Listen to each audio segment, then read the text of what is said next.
সমালোচকদের মুখের হাসি কেড়ে নেবে মেসি, এটাই যেন প্রতিজ্ঞা তার। মেসির গোলে আগুন জ্বলে, নিন্দুকের বুকে হাহাকার।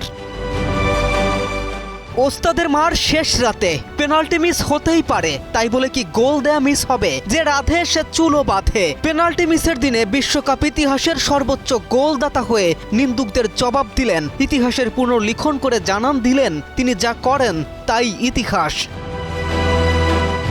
ডালাসের গমগমে স্টেডিয়ামে ৮০,০০০ দর্শকের সামনে শুরু থেকেই আক্রমণাত্মক ফুটবল খেলতে নামে আর্জেন্টিনা। ম্যাচের চতুর্থ মিনিটেই লাউতারো মার্তিনেজ সুযোগ তৈরি করলেও অস্ট্রিয়ার রক্ষণ তাকে আটকে দেয়। কিছুক্ষণ পর ভিআরের সহায়তায় পেনাল্টি পায় আর্জেন্টিনা, কিন্তু নবম মিনিটে সবাইকে অবাক করে দিয়ে স্পটকিক পোস্টের বাইরে পাঠান লিওনেল মেসি। বিশ্বকাপ ইতিহাসে এটি তার তৃতীয় পেনাল্টি মিস।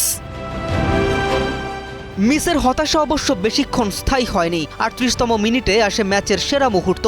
বাদিক থেকে ফাকুন্দো মদিনার নিখুঁত ক্রস, দিয়াগো আলমাদার বুদ্ধিদীপ্ত ডামি, আর তারপর মেসির বাঁ পায়ের জাদুকরী ফিনিশিং, যাকে বলে ল্যাতিন আমেরিকান গোল। আমাদের উঠে দাঁড়াতে হবে,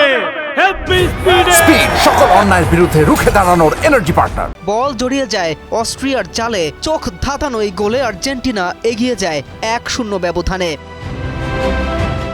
গোলটির মাধ্যমে বিশ্বকাপে নিজের গোল সংখ্যা ১৭তে উন্নতি করেন মেসি। ভেঙে দেন মিরোস্লাভ ক্লোজার ১৬ গোলের রেকর্ড। গ্যালারিতে উপস্থিত কিংবদন্তি মারিও কেম্পেসেও দেখলেন আর্জেন্টাইন ফুটবলের আরেকটি ঐতিহাসিক মুহূর্ত। ১-০ ব্যবধানে এগিয়ে থেকে প্রথমার্ধ শেষ করে দ্বিতীয়ার্ধে দুই দলের লড়াই যথারীতি চালিয়ে যায়। বেশ কয়েকটি আক্রমণ আসে অস্ট্রিয়ার পক্ষ থেকেও, কিন্তু লাভের লাভ কিছুই হয়নি। শেষ পর্যন্ত ম্যাচের নির্ধারিত ৯০ মিনিট শেষে লস্ট টাইমেরও শেষ সময়ে বুড়ো হারের ঝলক দেখান আবারও। অসাধারণ এক গোলে লেখেন মহাকাব্য আরও এক। এই নিয়ে টুর্নামেন্টে মোট ৫টি গোল কিংবদন্তির, আর শেষ পর্যন্ত ২-০ গোলের ব্যবধানে নকআউট নিশ্চিত গতবারের বিশ্ব চ্যাম্পিয়নদের।